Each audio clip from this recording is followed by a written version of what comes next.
கொண்டாட்டம். முதல்ல இந்த படத்துக்கு இவ்வளவு பெரிய வரவேற்பும் வெற்றியும் கொடுத்த தமிழக மக்கள் எல்லாருக்கும் எங்களுடைய மனமார்ந்த நன்றிகள். இதை உங்களுடைய ஃபேமிலியில் சம்மந்தப்பட்ட ஒருத்தருடைய கதையாக நீங்கள் கொண்டாட ஆரம்பித்ததும், அதை பற்றி வெளியில் வந்த ஒரு பாசிட்டிவ் வேர்ட் ஆஃப் மவுத்தும், அதுதான் இந்த படத்தை இவ்வளோ பெருசாக ரீச் ஆகியிருக்கு. பட் அவங்கள்ட்ட கொண்டு போய் சேர்த்தது ப்ரெஷ் ஷோ. நாங்கள் ரொம்ப ரொம்ப பிலீவ் பண்ணது, இந்த படத்தை எப்படி கொண்டு போய் சேர்க்குறதுன்னு போது, ப்ரெஸ்ஸுக்கு ஷோ போடுவோம், மீதி அவங்க பார்த்துப்பாங்க கலை அப்படின்னு நான் சொன்னேன். அதனால தான் ப்ரெஷ் ஷோ ஃபேமிலி ஷோவாக ஏற்பாடு பண்ணோம். அங்கே நான் சிவா சொன்ன மாதிரி ஃபீட்பேக் பார்க்க போனது, இங்கே இவங்க என்ஜாய் பண்ணிட்டாங்கன்னா இதுதான் தமிழ்நாடு ஃபுல்லாக நடக்க போகுது அப்படின்றது தான் அன்னைக்கு நான் பார்க்கறதுக்காக நான் துடிச்சிட்டே இருந்தது. அன்னைக்கு நீங்கள்லாம் கொடுத்த வரவேற்பும், நீங்கள் அதுக்கப்புறம் இதை பற்றி எழுதின விதமும், அது மக்கள்கிட்ட கொண்டு போய் சேர்த்துச்சு. மக்கள் இப்போ அந்த படத்தை எடுத்துக்கிட்டாங்க. இங்கே நாங்கள் படத்தோட வெற்றியை நாங்கள் கொண்டாடிட்டு இருக்கோம். ஸோ பத்திரிகை, தொலைக்காட்சி, இணையதள நண்பர்கள் எல்லாருக்கும் எங்களுடைய மனமார்ந்த நன்றிகள் நீங்கள் கொடுத்த இந்த சப்போர்ட்டுக்கு. இந்த படம் ஆரம்பிக்கும் போது சிவகுமார் கதை சொல்லும் பொழுது நான் நல்லா சிரித்தேன், என்ஜாய் பண்ணேன். ஆனால் இந்த படத்தில் எனக்கு டக்குன்னு மனசில் ஒட்டின இடம் ராதிகா மேம்கிட்ட கேட்பாங்க பசங்க எல்லாமே. வாரம் பாலசரவணன் கேட்பார், வாரம் ஞாயிற்றுக்கிழமை மதுரைக்கு போனியே, எங்கே தான் அத்தா போனேன் அப்படின் போது எனக்கு ஒரு கியூரியாசிட்டி, என்ன பண்ணியிருப்பாங்க அங்கே போய் ஏதாவது பணம் சம்பாரிச்சிருப்பாங்களா, ஏதாவது வேலை ஏதாவது பார்த்துருப்பாங்களா, தொழில் இல்லை அங்கே ஏதாவது காசு கிடச்சிருக்குமா, என்னென்னமோ யோசிச்சு பார்த்தேன். அவர் ஓப்பன் பண்ண விதம் அவங்க அழகாக பொறிக்கடலை சாப்பிட்டுட்டு ஜாலியாக வராங்கன்னாரு. அந்த இடத்துல இருந்து எனக்கு மைண்ட் ஒரு மாதிரி ஆயிடுச்சு. ஏன்னா எல்லாரும் ஓடிக்கிட்டே தான் இருக்கோம், நமக்குன்னு நம்ம வாழ்க்கையில் 5 நிமிஷமாவது ஸ்பெண்ட் பண்ணுறோமான்றத அந்த இடத்துல ஆரம்பித்தார் சிவா. அது எனக்கு இப்போ சொல்லும்போது எனக்கு சிலிர்க்குது. அங்கே ஆரம்பித்து அந்த கதை போயிட்டே இருந்துச்சு. அந்த இடத்துல முடிவு பண்ணிட்டேன், இது பயங்கரமான தாட்டுன்னு. ஏன்னா முதல்ல நம்மளை நம்ம சந்தோஷமாக வச்சுக்கிறது தான் முதல் இதுன்னு நினைக்கிறேன். இந்த வாழ்க்கையில் நம்ம என்னைக்காவது எவ்வளவு நாள் வாழ்க்கையில் நம்ம சந்தோஷமாக இருந்திருப்போம், இல்லை எத்தனை முறை நம்ம நிம்மதியாக ஃபீல் பண்ணியிருப்போம், அப்பாடா ஓகே. ஏன்னா பிரச்சனை இருந்துக்கிட்டே தான் இருக்க போகுது, அதுக்கு நடுவில் நம்மளை சந்தோஷப்படுத்திக்கிறதுன்னு ஒன்று இருக்குல்ல. அதை இந்த படத்தில் சிவா சொல்லும் போதுலேருந்து எனக்கு இந்த படத்தோட பெர்ஸ்பெக்டிவே மாறிடுச்சு. அப்படியே கடைசியாக பேசின வரைக்கும் அப்போ முடிவு பண்ணது தான் இந்த படத்தை பண்ணியே ஆகணும் அப்படிங்கிறது. அண்ட் அந்த சீன் சொன்னோடனே, சிவா நீ பயங்கரமான ஆலியா, கதை சொல்லும்போது ரொம்ப சாஃப்டாக அப்படி தான் இருக்கும். கதை சொல்லும்போது ரொம்ப ரொம்ப ரொம்ப தூரத்தில் இருந்தாலும் இந்த கதை கேட்கவே கேட்காது, பக்கத்தில் போய் தான் கேட்கணும். அன்னைக்கு ஆரம்பிச்சது. அன்னையிலேருந்து நான் இந்த படம் ஜெயிச்சிரும், ஓடிரும், லாபம் வந்துடும், அந்த ஆங்கிள்குள்ளே நான் இல்லவே இல்லை. ஒரு சூப்பர் படம் நம்ம பண்ண போகிறோம், ஒரு சூப்பர் படம் பண்ண போகிறோம், ஒரு செம படம் பண்ண போகிறோம் அப்படின்றது மட்டும்தான் தோணிக்கிட்டே இருந்துச்சு. கலை இந்த படத்துடைய நம்பர்ஸ்லாம் பேசினார். நான் ஆடியோ லான்ச்சில் சொல்லிட்டேன், இது எங்களுக்கு ஆல்ரெடி லாபம்னு. நான் அன்னையிலேருந்து இதோட நம்பர்ஸை பற்றி நான் பேசுகிறத விட்டுட்டேன். நான் என்னெல்லாம் ரசித்தேனோ அது எல்லாத்தையும் ஆடியன்ஸ் அதே இடத்துல கைத்தட்டும் போதும், அதே இடத்துல விசில் அடிக்கும் போதும், அதே இடத்துல அவங்க கண் கலங்கும் போதும் எனக்கு ரொம்ப ரொம்ப சந்தோஷமாகவும் திருப்தியாகவும் இருந்தது சிவா. அந்த டைம்லலாம் நான் யோசிச்சது என்னென்னா, நம்ம ஒரு பயங்கரமான தயாரிப்பாளர், நம்ம ஒரு பயங்கரமான நடிகர்லாம் இல்லவே இல்லை, நம்ம ஒரு நல்ல ரசிகன் அப்படின்றது எனக்கு தோணுச்சு. ஏன்னா இந்த சினிமாவும் படங்கள் பண்ணிக்கிட்டே இருக்கும்போது விமர்சனங்கள்லாம் சில இது வந்துகிட்டே இருக்கும்போது நம்மளை அது குழப்பி விட்டுரும். எனக்கு அது நடந்திருக்காது. அப்போ குழப்பும் போது நம்மளுக்குள்ளே இருக்க ஏன்னா எனக்குள்ளே இருந்த ரசிகன் தான் என்னை இந்த சினிமா கூட்டிகிட்டு வந்திருக்கான். வேற யார் கூட்டிகிட்டு வருவான்? அந்த ரசிகன் தான் அவன் கரெக்டாக இருக்கானா, அவன் அலைவாக இருக்கானான்றதுல எனக்கு ஒரு குழப்பம் இருந்துகிட்டே இருந்துச்சு. அந்த குழப்பத்தை மொத்தமாக தீர்த்தது இந்த தாய் கிழவியும் சிவகுமார் முருகேசனும் தான். எப்போவுமே நல்ல ரசிகனாக இருக்கணும்னு நினைக்கிறேன். அது இந்த படம் ஆரம்பத்துலேருந்து எனக்கு கிடைச்சிட்ருக்கு. இந்த கதையை நிஜமாக்கிய அதுக்கப்புறம் சுதன் வந்தார், பேஷன் ஸ்டுடியோஸ். அவர் ஒரு 4850 படம் ப்ரொடியூஸ் பண்ணிகிட்டு இருக்காரு. அதில் ஒரு படமாக இந்த படம் இருக்குது. அவருக்கு ஞாபகம் இருக்குமான்னு தெரியல. இந்த ஃபங்க்ஷன் அடிக்கடி வைக்கிறது காரணமே சுதன், நீங்கள் தான் இந்த படத்தோட ப்ரொடியூசர், இந்த படத்தில் நீங்களும் இருக்கீங்க, வாங்க ஃபங்க்ஷனுக்கு வந்துட்டு போங்கண்ணா, சிவா வந்துட்டு போகிறேன் அப்படின்னு சொல்லி வந்துட்டு போவார். காலையில் ஒரு பூஜை போடுவார், சாயங்காலம் ஒரு சக்ஸஸ் மீட் போவார், அந்த மாதிரி இருக்கார். ஸோ சுதன் உள்ளே வந்தோடனே அவரும் பயங்கர எக்ஸைட் ஆகிட்டார் இந்த படத்தை பற்றி. சுதன்கிட்ட சொன்னேன், சுதன் ஜாலியாக இருங்க, இந்த படம் எனக்கு ரொம்ப ஸ்பெஷல். நான் சிவா கார்த்திக் வேணுகோபால்கிட்ட சொல்லிகிட்டு இருந்தேன், இந்த படம் எனக்கு ஒரு குழந்தை மாதிரி, இதை நான் அப்படி பார்த்துப்பேன்னு. அப்படி தான் நான் பார்த்துக்கிட்டு இருக்கேன் இப்போ வரைக்கும்.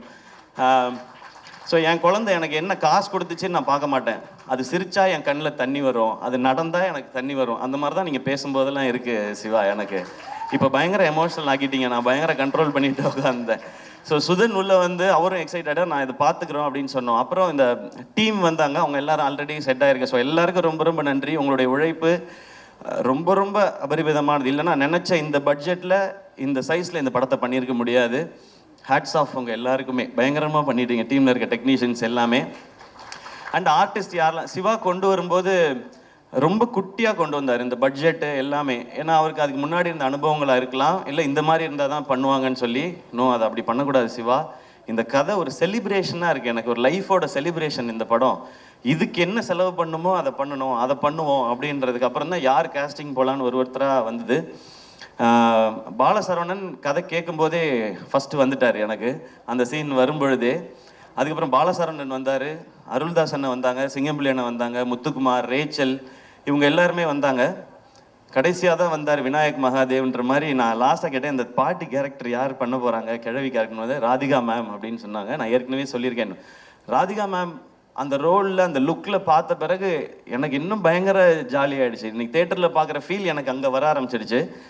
இந்த மாதிரி ராதிகா மேமோட இவ்வளோ எக்ஸ்பீரியன்ஸையும் சேர்த்து தான் இந்த படத்துக்கு கொண்டு வராங்க. அவங்க இந்த படத்துக்கு அந்த உழைப்பு மட்டும் இல்லை, இவ்வளோ வருஷம் நீங்கள் உங்களுடைய ஒர்க் மேம், உங்களோட நீங்கள் லெஜெண்டரியாக பண்ணியிருக்க விஷயங்கள் எல்லாத்தையும் சேர்த்து இந்த படத்துக்குள்ளே கொண்டு வரீங்க. அந்த மாதிரி தான் ஒவ்வொருத்தரும் அவங்களுடைய வலியையும் வேதனையும் இந்த இண்டஸ்ட்ரிக்குள்ளே இருந்த போராட்டத்தையும் சேர்த்து இதுக்குள்ளே ஒரு கேரக்டராக கொண்டு வந்தாங்க. எனக்கு இந்த படத்தில் ஹீரோ இல்லைன்னுலாம் எனக்கு தோணுனதே இல்லை. இந்த படத்தில் அவ்வளவு ஸ்டார்ஸ் இருந்தாங்க. கமல் சார் அன்னைக்கு சொன்னது இன்னைக்கு நிஜமாயிருக்கு. இந்த படத்தில் இவ்வளோ நட்சத்திரங்களை நீங்கள் உருவாக்கியிருக்கீங்கன்னு சொன்னாங்க. அவ்வளோ நட்சத்திரங்களும் இதுக்குள்ளே இருந்திருக்கிறாங்க. ஸோ நீங்கள் எல்லாரும் சேர்ந்து இதை வந்து ரொம்ப ஒரு ஸ்பெஷல் ஃபிலிமாக ஆக்கிட்டீங்கன்றது எனக்கு ரொம்ப சந்தோஷம். ஜார்ஜ் மரியான் அண்ணன், முத்துக்குமார் அண்ணன் எல்லாருமே, சாரி நான் பேர் சொல்லாமல் விட்டுறக்கூடாது. அப்புறம் நம்மளுடைய மியூசிக் டைரக்டர் நிவாஸ் பிரசன்னா, எப்போ ஹீரோவாக போகிறீங்கன்னு கேட்டவுடனே கூலிங் கிளாஸ் போட்டு உட்காந்துட்டாப்புல. மிஸ்கின் சார் மாதிரி வேற எங்கேயோ பார்த்துக்கிட்டே இருக்காப்புல. அவர் ஹீரோ ஆக போகிறீங்களான்னா இல்லைன்னு சொல்ல, இப்போதைக்கு இல்லைன்னு தான் சொல்லியிருக்கிறாரு. ஸோ சீக்கிரத்தில் ஹீரோ ஆகிடுவாருன்னு நினைக்கிறேன். அதுக்கு நீங்கள் மியூசிக் பண்ணுவீங்களா இல்லையா? சரி, அப்புறமா யார் ஹீரோயின்னு சொல்லுங்கள் படத்துக்கு. ஓகே, தேங்க்யூ நிவாஸ், ஒரு அமேசிங்கான ஒர்க். லிரிசிஸ் எல்லாருக்கும் ரொம்ப ரொம்ப நன்றி. இந்த படம் நிறையா பிளெஸ்ஸிங்ஸ் கொடுத்துருக்கு. நான் அதை தான் இங்கே ஷேர் பண்ணணும்னு நினைக்கிறேன். ஏன்னா நிறைய வீடியோஸ் பார்க்குறேன், நிறைய மெசேஜஸ் பார்க்குறேன். நீங்கள் வந்து எங்களுக்குள்ள ஒரு பெரிய ஒரு எம்பவர் பண்ணியிருக்கீங்கன்னு சொல்கிறாங்க. ஸோ பெரிய ரெஸ்பான்சிபிலிட்டியாக பார்க்குறேன். உங்கள் எல்லாருக்கும் ரொம்ப ரொம்ப நன்றி. அதை தான் இந்த டீம் அச்சீவ் பண்ணியிருக்கோன்னு நினைக்கிறேன். இதில் ரொம்ப ரொம்ப முக்கியமாக நான் 2 பாயிண்ட் மட்டும் சொல்லணும்னு நினைக்கிறேன். இந்த படம் என் வாழ்க்கையில் நிறையா பேரை இதை ஞாபகப்படுத்தினதுக்காக பண்ணப்பட்ட படம் தான். ஃபஸ்ட்டு என் அம்மா. 17 வயசில் எல்லாருக்கும் ஏற்கனவே சொன்னதான், இன்னொரு முறை சொல்லணும்னு நினைக்கிறேன். அப்பா இறந்த பிறகு அவங்களுக்கு தெரிஞ்ச வகையில் அந்த குடும்பத்துக்குள்ளே இருக்க காசெல்லாம் பத்திரப்படுத்தி சேர்த்து வச்சு படிக்க வச்சு, என்னையும் அக்காவையும் படிக்க வச்சு கல்யாணம் பண்ணி வச்சு பண்ணாங்க. அவங்க எனக்கு இந்த பவுனுத்தாய் தெரிஞ்சாங்க, அம்மா தெரிஞ்சாங்க இதில். அதுக்கப்புறம் அக்கா 2 குழந்தை பெற்ற பிறகு வந்து இங்கே எம்எம்சியில் எம்டி படித்து கோல்டு மெடலிஸ்ட் ஆகி பேஷனை எப்போ வேணாலும் தொடரலாம்னு நினச்சேன். எங்கள் அக்கா எனக்கு ஒரு பவுனுத்தாயாக தெரிஞ்சாங்க இதில். அவங்களுக்காக பண்ணணும்னு நினச்சேன். மிக மிக முக்கியமானது அந்த கடைசி டயலாக் மேம் பேசுகிறது. படைக்க காக்க அழிக்கன்னு ஆம்பளைங்களை மட்டும் கும்பிட சொன்னவன், படிப்புக்கும் பணத்துக்கும் பொம்பளை தாண்டி காட்டி கும்பிட சொல்லியிருக்கான் அப்படின்னு சொன்னாங்க இல்லையா? அந்த டைலாகை நான் முன்னாடியே உணர்ந்துட்டேன்னு நினைக்கிறேன். எனக்கு கல்யாணம் ஆன நாள்லேருந்து என் வீட்டோட வரவு செலவு எல்லாத்தையும் பார்க்குறது ஆர்த்தி தான். எனக்கு தெரியாது என் அக்கௌண்ட்டில் என்ன பணம் இருக்குது தெரியாது. ஊருக்கு போகணும் ஏதாவதுன்னா, ஆர்த்தி ஊருக்கு போகிறதா இருக்கேன், டிக்கெட்டுக்கு மட்டும் காசு கொடுத்துட்றியா அப்படின்னு கேட்பேன். இப்போயும் அதை நான் ரொம்ப பெருமையாக சந்தோஷமாக வாங்கிக்கிறேன். அவங்க தான் பார்த்துக்கிறாங்க. அவங்க பார்க்கலன்னா என்னால் ப்ரொடக்ஷன்லாம் பண்ணியிருக்க முடியாது. ஸோ ஆர்த்தி அவங்க எனக்கு ஒரு பவுன் தாயாக தான் தெரிஞ்சாங்க. இந்த மாதிரி ஒவ்வொரு வீடுகள்லையும் அவங்களுக்கு சின்ன சம்பளமாக இருந்தாலும் கொஞ்சம் காசாக இருந்தாலும் அதை அங்கங்கே சேமித்து வச்சோ இல்லை குழந்தைங்கள பார்த்துக்கிட்டோ இப்படி வீட்டில் இருக்கிற ஒவ்வொரு அம்மாக்களுக்கும் அக்காக்களுக்கும் தங்கச்சிகளுக்கும் சகோதரிகளுக்கும் இவங்க எல்லாருக்குமான ட்ரிபியூட்டும் சமர்ப்பணம் தான் இந்த தாய்க்கிழவி படமும் இந்த வெற்றியும். இதை இந்த படத்தின் மூலமாக செய்ய முடிஞ்சது எனக்கு சந்தோஷம். என் வாழ்க்கையில் இருக்கவங்களுக்கும் சேர்த்துன்றது இன்னும் கொஞ்சம் பெருமையாகவும் சந்தோஷமாகவும் இருக்குது. ஒரு டீமாக இங்கே வேலை செஞ்சதோட சக்ஸஸை இங்கே நான் பார்க்குறேன். ஏன்னா ஆரம்பத்துலேருந்து ரொம்ப சின்சியராக அதை அப்ரோச் பண்ணோம். இதுதான் பவுண்ட் ஸ்கிரிப்ட், இத்தனை டேஸில் தான் எடுக்கிறோம், இதுதான் பட்ஜெட், இதுதான் காஸ்டிங்னு ரொம்ப சின்சியராக. சிவாவுக்கு தெரியுமான்னு தெரில, நான் எல்லா சீனையும் நீங்கள் ஷூட் பண்ண அடுத்த நாள் பார்த்துருவேன். நான் என் ஷூட்டுக்கு வந்துடும், அந்த சீன் என்னாச்சு என்னைக்கு எடுக்கிறீங்கன்னு, அது லொக்கேஷன் சேஞ்ச் இருக்குது அதனால இன்னொரு நாள் எடுக்கணும்னு சீனை சொல்லி கேட்பேன். இந்த கதையை 2 முறை கேட்டிருக்கேன். ஒரு முறை நான் கேட்டேன், இன்னொரு முறை கலையெல்லாம் கேட்கும்போது ரியாக்ஷன் பார்த்துட்டே இருந்தேன். 2 தடவை படிச்சிருக்கேன். இது வரைக்கும் 12 தடவை பார்த்துருக்கேன். நான் இது வரைக்கும் என் படத்தை கூட அத்தனை தடவை பார்த்ததில்லை. இதுக்கு நடுவில் ஒவ்வொரு சீனும் எப்படி எடுக்கிறாங்க, இது எப்படி வருது, எடிட் எப்படி இருந்தது, எப்படி ட்ரிம் பண்ணி மாறுது, மியூசிக் எப்படி இருக்குன்னு பார்த்துருக்கேன். ஸோ இந்த படத்தில் நான் நிறைய கற்றுருக்கேன் சிவா. இந்த லேர்னிங் எனக்கு ரொம்ப ரொம்ப சந்தோஷமாக இருக்குது. ஏன்னா கடைசி வரைக்கும் மாறாத ஒன்று கற்றுக்கிறது மட்டும்தான் நினைக்கிறேன். அது இருந்ததுனா தான் இங்கே முன்னேற முடியும்னு தோணுது. இந்த லேர்னிங் எனக்கு ரொம்ப பிடிச்சிருக்கு. இந்த சேம் ப்ரொசீஜரை நான் நடிக்கிற படங்கள்லையும் அப்ளை பண்ணணும்னு எனக்கு ரொம்ப ஆசையாக இருக்குது. அது நான் மட்டும் எடுக்கிற முடிவாக இருக்க முடியாது. ஆனால் ஒன்று மட்டும் ரொம்ப கிளியராக இருக்கேன், இந்த மாதிரி அப்ரோச்சில் தான் இனி நான் நடிக்கிற படங்கள் பண்ணணுன்றதுலேயும் ரொம்ப தெளிவாக இருக்கேன். அதனால் நான் டேரக்டர்கிட்ட போய் தலையிட போகிறதில்ல. ஒவ்வொரு விஷயமும் தெளிவாக, ஒரு பவுண்ட் ஸ்கிரிப்ட்னா இவ்வளோ பேஜ் இவ்வளோ இருந்து தான் பண்ணணுன்னு கேட்கலாம். நீங்கள் இப்படி பண்ணால் பிளாக் பஸ்டர் ஆகிடுமா படம்னு, அது நமக்கு தெரியாது. நம்ம ப்ராசஸ் தான் பண்ண முடியும், ரிசல்ட் மக்கள் கையில் தான் இருக்குது. ஆனால் ப்ரொடியூசரோட காசை வேஸ்ட் பண்ணாமல் படம் பண்ண முடியும். அந்த மிச்சமாகிற அந்த காசு அந்த ப்ரொடியூசருக்கு இன்னொரு படம் பண்ணுறதுக்கு ஹெல்ப் பண்ணலாம், இல்லை அந்த காசு நம்ம படமே இன்னும் கொஞ்சம் பெருசாக பண்ணுறதுக்கு இருக்கலாம். ஸோ அதை நான் ஃபாலோ பண்ணணும்னு நினைக்கிறேன். அந்த நம்பிக்கையை திரும்ப கொடுத்ததுக்காக இந்த என்டையர் டீமுக்கும் நான் தேங்க்ஸும் சொல்லிக்கிறேன். நான் இங்கே நிறைய பேர் உழைச்சிருக்கிறாங்க. இது டீமாக சேர்ந்து அவங்கெல்லாம் கொண்டு வர வெற்றி. அண்ட் இன்னொன்று எனக்கு ரொம்ப ரொம்ப ஸ்பெஷலாக அந்த ப்ரொடக்ஷன் பண்ணும்போதெல்லாம் இருக்கிற ஒரு விஷயம், ஃபர்ஸ்ட் நெஞ்சமுண்டு நேர்மையுண்டு படம் ஃபர்ஸ்ட் ஷோ பார்க்கும்போது அந்த படம் முடிஞ்சோடனே எல்லாரும் கார்த்திக் வேணுகோபால்னு போடும்போது பயங்கரமாக கிளாப் பண்ணாங்க. அப்போ அவங்க அப்பா ரொம்ப எமோஷனல் ஆகி கார்த்திக் வேணுகோபாலை கட்டி பிடிச்சிட்டார். அவர் ரொம்ப ஸ்ட்ரிக்ட் அவர்கிட்ட. அதே மாதிரி ஒரு தருணம் இங்கே ப்ரீமியர் முடிஞ்சோடனே சிவகுமார் முருகேசனோட அப்பா வந்து எங்கள் 2 பேரையும் கட்டி பிடிச்சிக்கிட்டாரு. அந்த செகண்ட் ஃபீல் பண்ணேன், எங்கள் அப்பா சாகலை அப்படின்னு. சாரி, நான் ரொம்ப சென்சிட்டிவ் அண்ட் எமோஷ்னல். ஸோ அது கிடைச்சதெல்லாம் தான் எனக்கு ரொம்ப ரொம்ப பெரிய இது ஒரு நிறைவை கொடுக்குது. எனக்கு அமரன் மாதிரி வெற்றி, தாய்க்கிழவி மாதிரி வெற்றி, கணா மாதிரி வெற்றி வரும்போது ஒரு நிறைவையும் ஒரு அமைதியையும் கொடுக்குது. அந்த அமைதி இன்னும் ஒழுங்காக வேலை செய்யணுன்றதை சொல்லிக்கிட்டே இருக்கு. நிச்சயமாக செய்வோம். ஏன்னா இங்கே வெற்றிங்கிறது விளையாட்டில் கூட விளையாட்டாக வராது. அதுக்கு உழைக்கணும், அதுக்கு ஒரு டீமாக உழைக்கணும். அந்த மாதிரி உழைச்சா வெற்றி எப்பயுமே சாத்தியப்படுங்கிறது இந்த மேடை திரும்ப சொல்லி கொடுத்துருக்கு. அண்ட் என்னோட ஃபேன்ஸான பிரதர்ஸ் அண்ட் சிஸ்டர்ஸ், இது அண்ணன் படம் தான் அப்படிங்கிறத மாதிரி எடுத்துகிட்டு போய் கிரவுண்ட்லேயும் சரி சோஷியல் மீடியாலையும் சரி இன்னைக்கு வரைக்கும் அதை நீங்கள் செலிப்ரேட் பண்ணிட்டே இருக்கீங்க. அதுக்கு ரொம்ப ரொம்ப ரொம்ப ரொம்ப நன்றி. அடுத்து சேயோன் சிவாவோட தான். மேம் சொன்ன மாதிரி இன்னும் கொஞ்சம் கரெக்டாக வேலை பார்த்து அதை இன்னும் கொஞ்சம் நல்லா பண்ணணும். அதுக்கு இன்னும் கொஞ்சம் டைம் எடுத்துக்கிறோம். இந்த மாதம் ஷூட் போகிறதா இருந்துச்சு. பட் இந்த மாதம் இந்த படத்துக்கான வேலையில் சிவாவும் இருந்ததுனால சரி அவரை ப்ரெஷர் போடக்கூடாதுன்னு டைம் எடுத்து அழகாக பண்ணுறோம். நெக்ஸ்ட் மந்த் தான் போகிறோம். அதுவும் நல்லபடியாக நடக்கும். அண்ட் எஸ்கே ப்ரொடக்ஷன் இந்த படம் லாபகரமான படம்னு சொன்னேன். ஆனால் இந்த லாபம் நிச்சயமாக நல்ல விஷயங்கள், அழகான விஷயங்களுக்கே பயன்படும். முதல்ல என்னை சுற்றி இருக்கிற அவங்களுக்கு ஏதாவது ஒரு நல்லது செய்யணும்னு நினைக்கிறேன். அப்புறம் இன்னும் தேவைப்படுற சிலருக்கு சில நல்லதுகளை செய்யணும்னு நினைக்கிறேன். அது எப்பவும் அது அப்பா பேரில் இருக்கிற அந்த ட்ரஸ்டின் மூலமாக எதுவும் நடந்துகிட்டே இருக்கும். இன்னொரு பகுதியை எடுத்து எஸ்கே ப்ரொடக்ஷனில் நான் சொன்னேன் இல்லையா, இந்த ஸ்டேஜை இன்னும் கொஞ்சம் பெருசு பண்ணி டேலண்ட்ஸ்க்கான ஆப்பர்ச்சுனிட்டியாக இருக்கணும்னு சொல்லி. ஸோ அது நெக்ஸ்ட்டு இன்னொரு புது டேலண்ட், ஒரு புது இயக்குனரை நாங்கள் அறிமுகப்படுத்தணும்னு நினைக்கிறோம். இந்த படம் அந்த நம்பிக்கையும் கொடுத்துருக்கு. அவரை மட்டும் இந்த ஸ்டேஜில் நான் இன்ட்ரடியூஸ் பண்ணிக்கிறேன்.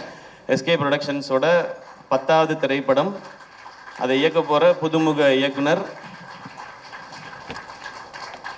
ஒரு பெரிய கைதட்டல் கொடுத்துடலாம். ஸோ எஸ்கே ப்ரொடக்ஷன்ஸ் உடைய 10வது படத்தின் டைரக்டர் அம்மாமுத்து சூர்யா.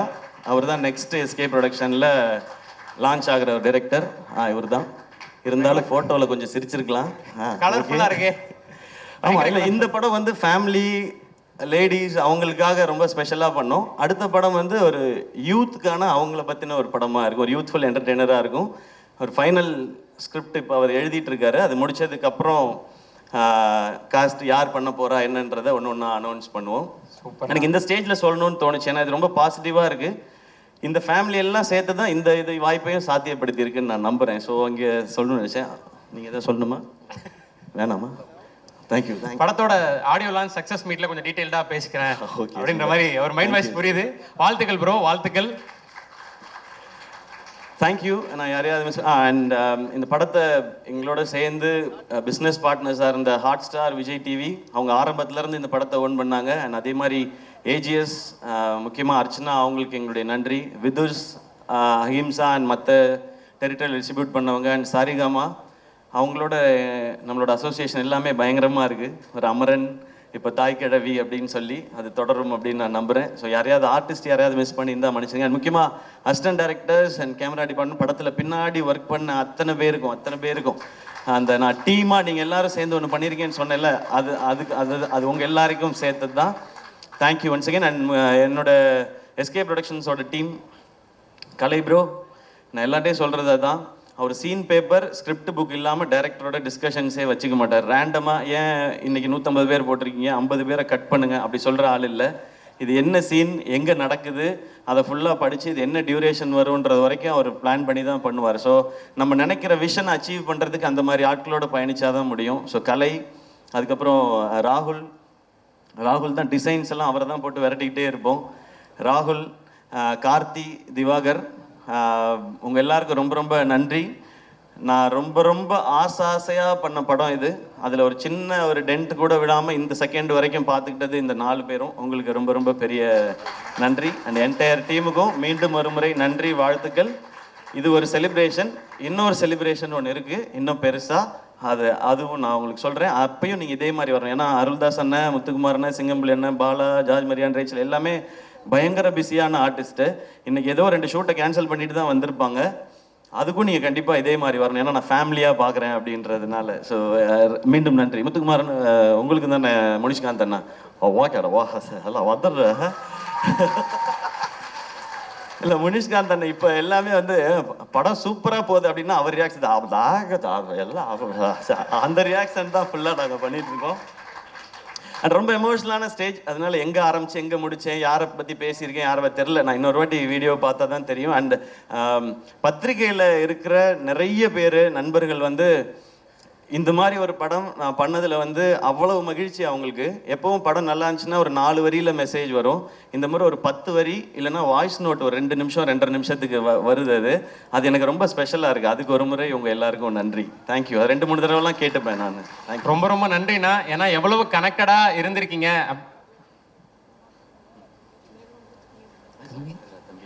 ஆமாம், என்னைய மறந்துட்டீங்க அப்படின்றா. சாரிடா தம்பி.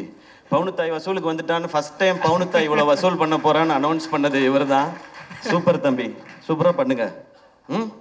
என்ன படிக்கிறீங்க? என்னடா தம்பி, என்ன பழைய வேலைக்கு அமுச்சு விட்ட மாதிரி இருக்குடா எனக்கு. சூப்பர் சிங்கர் ஞாபகம்லாம் வருது எனக்கு. 5th படிக்கிறியா? படிக்கணும். ஓகே, அப்பப்போ தான் நடிக்கணும். பெருசாக ஃபுல்லாக நடிச்சுக்கலாம். ஓகே சொல்லிட்டாரு, ஃபாலோ பண்ணிக்கணும். ஓகே, வாழ்த்துக்கள். தேங்க்யூ. கை கொடு. குட் பாய். வாங்க. சாரிண்ணே. அந்த அது என்ன எப்பா, அந்த சந்தில் இடுக்கில் இருக்க யாராவது இருந்தால் வந்துருங்க. அப்புறம் கபாலி மரியாதை செய்யலைன்னு யாரும் கோச்சிக்காதீங்க. அந்த மாதிரி ஆயிடுச்சு. இப்போ யாரையாவது மிஸ் பண்ணியிருந்தா வெரி சாரி. அதானே ஏற்கனவே சொன்ன மாதிரி உங்களுக்கு இந்த படம் எவ்வளவு கனெக்டடாக இருந்திருக்கு, ஸ்கிரிப்ட்ல இருந்து இப்போ படத்தோட ரெஸ்பான்ஸ் வரைக்கும்ன்றது புரிஞ்சுக்க முடிஞ்சது. ஸோ நீங்கள் பர்சனலாக எவ்வளோ கனெக்டாக இருந்திருக்கீங்க இந்த கதை மேலே, வரக்கூடிய மக்களோட ரெஸ்பான்ஸ் மேலே அப்படின்றது புரிஞ்சுக்க முடிஞ்சது. ஸோ அடுத்தடுத்து நல்ல ப்ராஜெக்ட்ஸ் எஸ்கே ப்ரொடக்ஷன்ஸ்ல இருந்து நாங்கள் எதிர்பார்க்குறோம். ஸோ அதுக்கான விதையா அடுத்தடுத்து என்ன நடக்குதுன்றது புரிஞ்சுக்க முடிஞ்சது. நன்றி. அண்ட் நான் இங்கே தமிழ் மக்கள், உலகம் ஃபுல்லாக இருக்கிற தமிழ் மக்களுக்கு ரொம்ப பெரிய நன்றி சொல்லணும். ஏன்னா ஃபாரின்லேயும் இது வந்து ரொம்ப பெரிய சக்ஸஸ் ஆகிருக்கு. அவ்வளோ பேர் பார்த்துருக்குறாங்க. கலை சொல்லும்போது தமிழ்நாட்டில் பார்த்தவங்க நம்பர் மட்டும்தான் சொன்னார் எவ்வளோ பேர் பார்த்தாங்கன்றது. இது கர்நாடகாவில் இருக்கிற நம்ம தமிழ் மக்களாக இருக்கட்டும், ஃபாரினில் இருக்கிறவங்க, ஸோ எல்லாருக்கும் ரொம்ப நன்றி.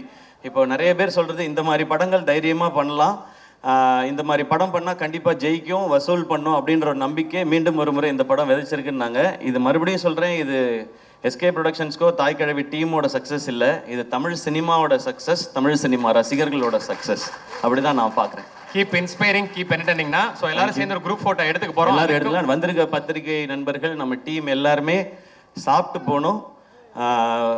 உங்களுக்காக ஒரு ஸ்பெஷலாக ஒரு விருந்து வந்து நம்ம டீம் எல்லாரும் அரேஞ்ச் பண்ணியிருக்காங்க. எல்லாரும் கண்டிப்பாக சாப்பிட்டு தான் போகணும். நன்றி.